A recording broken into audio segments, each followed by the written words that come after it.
Good day and welcome sa ating YouTube channel. I-share ko na naman sa inyo kung bakit ako nagbabawas ng tubig sa ating palaisdaan everyday. Tara, samahan niyo ako.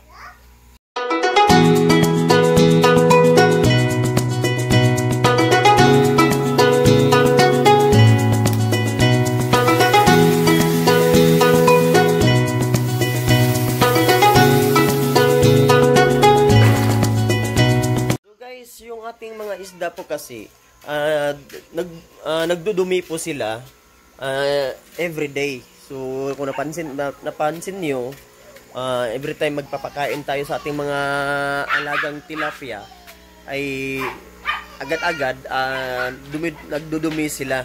Kaya sa akin po, depende po sa inyo, pero sa akin po nagre-release ako ng tubig everyday, kahit mga isang balde lang para lang lalabas or maalis natin yung mga dumi nila sa ating palaisdaan everyday, kahit sa pakunti-kunti lang. So tingnan natin kung gaano karumi na ang aking fish pan.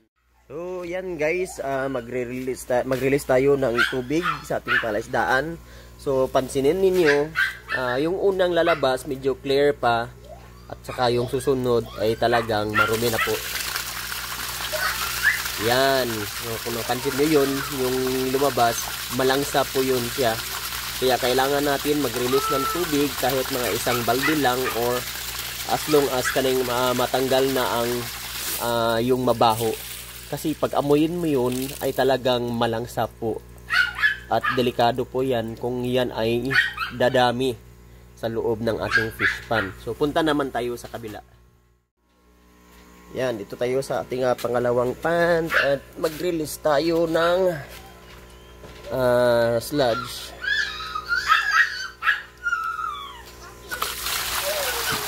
Yan, marami. So, mabaho po yan guys, malangsa. At para sa akin na delikado yan sa ating alagang tilapia kung yan ay madadami sa loob. Kaya ako po ay nag-release ng tubig everyday, every morning. Kung ang iyong palaisdaan ay marami po ang iyong lagay or nag-overstocking po kayo, pwede kayo mag-release ng at least twice a day. No, twice a day, at least ma-prevent po natin yung paglangsa ng tubig at yung hindi tataas ang ating ammonia sa fish pan. So panatilihin po nating zero ammonia ang ating fish pan. So dito sa kabila meron din akong maliit na anong tawag dito, yung trapal. Diyan ko nilalagay yung mga aking mga pwede na i-harvest para dali lang kukunin. So tingnan natin. Yan, marumi din dito. Talagang malangsa dito kasi maliit lang yung ating tangke.